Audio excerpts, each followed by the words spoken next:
गया था। आइए जानते हैं कि इस कार्यक्रम का क्या उद्देश्य रहा और कैसे संस्कृति और हिंदू सनातन धर्म को जोड़ा जाएगा, लोगों को एक साथ जोड़ा जाएगा, उसके बारे में भी जानेंगे। सर अपना नाम बताइए। देवेंद्र मेरा नाम है और महानगर कार्यवा का दायित्व है मेरे पास। जी, ये कार्यक्रम का उद्देश्य क्या रहा? पहली चीज जो है, लोग जनता जानना भी चाहेगी कि जैसे होता है, तो उसके बारे में थोड़ा विस्तार से बताइए। राष्ट्रीय स्वयंसेवक संघ के जो स्वयंसेवक हैं वो हमेशा अनुशासन में रहते हैं जी। और ये जो कार्यक्रम पथ संचलन का हर वर्ष ये कार्यक्रम होता है, बस इस कार्यक्रम के माध्यम से पूरे हिंदू समाज में और पूरे समाज में एक जो हमारा स्वयंसेवक है इस अनुशासन में चलता है और इस एक रूपता से चलता है, बस ये उसका एक समाज को दिखाना होता है। जैसे हम कुछ पूछना चाहेंगे, जैसे आपके हमने देखा है कि ऊंचे और नीचे का भेद नहीं होता, तो क्या उस नियम का पूरी तरह से पालन किया जाता है? हमारे यहाँ हमेशा हर कार्यक्रम में होता है। हमारे यहाँ कोई हिंदू जात में कोई जात पात नहीं है, हम सब एक साथ खड़े होते हैं, एक साथ बैठते हैं, एक साथ चलते हैं और एक साथ कदम से कदम मिला के चलते हैं इस प्रदर्शन के माध्यम से।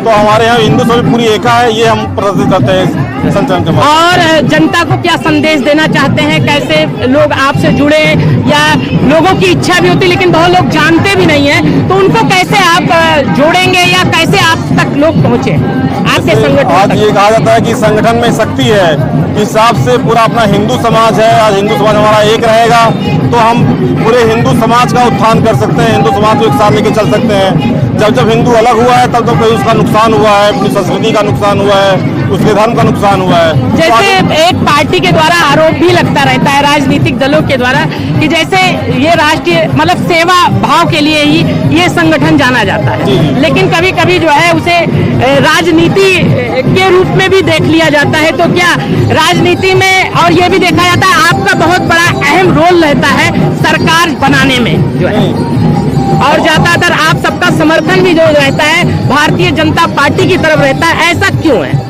क्या कोई और योग्य नहीं रहता है?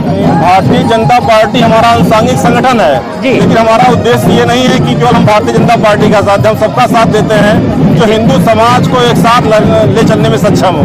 लेकिन अन्य दल नहीं मानते, जैसे हिंदू महासभा है वो भी इस चीजों को नहीं मानती। जैसे उनके यहाँ भी एक दिया जाता है, जात पात की करो विदाई, हम सब हैं हिंदू भाई भाई, लेकिन उनका कहना है कि आप लोग भी कहीं ना कहीं राजनीतिक फायदे के लिए ये चीजें करते हैं। हमारे यहाँ कोई राजनीतिक फायदे के लिए कुछ नहीं होता है, हम उसका साथ देते हैं जो हिंदू समाज के लिए उनको एकजुट लेके चल सके, उनके लिए उनके देश के लिए कार्य कर सके, जिसमें देश का हित हो, जिस पार्टी के साथ उसके साथ चलते हैं। जैसे हमारे प्रधानमंत्री जी भी है, वो भी सेवक रहे जो है, तो क्या ऐसे ही सेवक ही देश की सेवा कर सकते हैं? क्या आगे भविष्य में हम ऐसे ही प्रधानमंत्री, क्योंकि आपके यहाँ जितने अच्छे से ढंग से संस्कार सिखाया जाता है और मानवता की सेवा भी सिखाई जाती है, तो क्या उसके लिए तैयारियां चलती रहती है?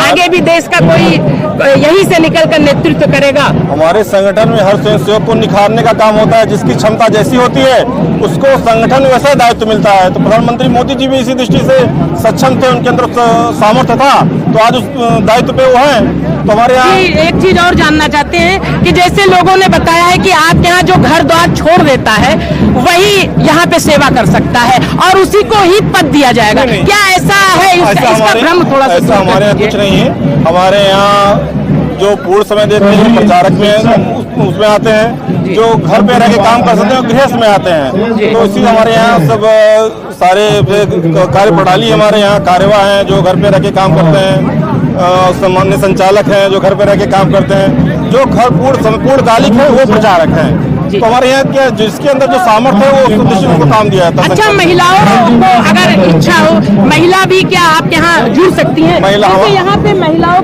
की संख्या नहीं थी, या महिलाएं नहीं थी जो है, तो उसका क्या कारण रहा? हमारे यहाँ राष्ट्रीय स्वयंसेविका समिति है, वो एक अपने संघ के नाते महिलाओं का एक संगठन है। तो जितनी भी हमारी हिंदू महिलाएं हैं जो वो हिंदू हमारी बहनें हैं जो वो राष्ट्रीय स्वयंसेवक समिति से जुड़ती है। जैसे यहाँ ये अयोध्या महानगर लिखा हुआ है, तो यहाँ भी समिति होगी, तो यहाँ पे कुछ लोगों को होना चाहिए, कुछ बहनों को कोई दिखा नहीं। हमारी राष्ट्रीय समिति बहनें हैं, हमारी बगल में बैठी भी थी, और उनका अपना अलग कार्यक्रम होता रहता है, उनका भी प्रशिक्षण होता है, उनके भी ऐसे कार्यक्रम होते हैं। और आपसे आगे आग्रह रहेगा कि हमारे जो बहनों के जो कार्यक्रम हैं उनको भी आप कवरेज दीजिए, उनको भी आप मीडिया में उनको आप सबको दिखाइए, सबको बताइए कि हमारी महिलाएं भी सम्मिलित हों और उनके कार्य को भी आप हिंदू समाज के बीच में कैसे वो काम कर रहे हैं इसको भी आप दिखाइए। जी, आपका शुभ नाम? देवेंद्र। तो इस प्रकार से देवेंद्र सर ने निर्भीक और निडरता के साथ सारे प्रश्नों के उत्तर दिए और कहा कि अगर विश्व का कल्याण तभी हो सकता है जब एक समूह एकजुट के साथ हम समाज और उत्थान और विकास के लिए काम करेंगे, तो जरूर ही भारत जो है फिर से पुनः सोने की चिड़िया बनेगी। क्या ये मानते हैं आप? जी जी, इसीलिए आप सेवा भाव से जुड़े हुए हैं। देश हित में काम करना और हिंदू समाज के लिए काम करना। हिंदू समाज यहाँ का मूल समाज है इस भारत का, इसलिए हिंदू समाज अगर एकजुट रहेगा, एकता में बना रहेगा, तो निश्चित ही उस देश की तो यही एक संगठन बचा हुआ है जो ना ऊंचा नीचा, जात पात, ऊंच नीच की सिर्फ बात नहीं। मानवता को लेकर चलता है। जी, मानवता को लेकर। और एक श्लोक है, सर्वे भवन्तु सुखिना सर्वे सन्तु निरामया सर्वे भद्राणि पश्यन्तु मां कश्चित् दुर्भाग्य। और जैसे अगर मुस्लिम है वो भी अगर वो भी आ सकते हैं, कोई दिक्कत नहीं इसमें, उसके लिए कोई अलग से बस भारत माता की जय वो भी बोलें। तो अगर यदि मुस्लिम भाई भी भारत माता की जय बोलते हैं तो उनका भी यहाँ पर स्वागत है। यहाँ पे जितना सम्मान सबका होगा उतना सम्मान उनका भी होगा। धन्यवाद।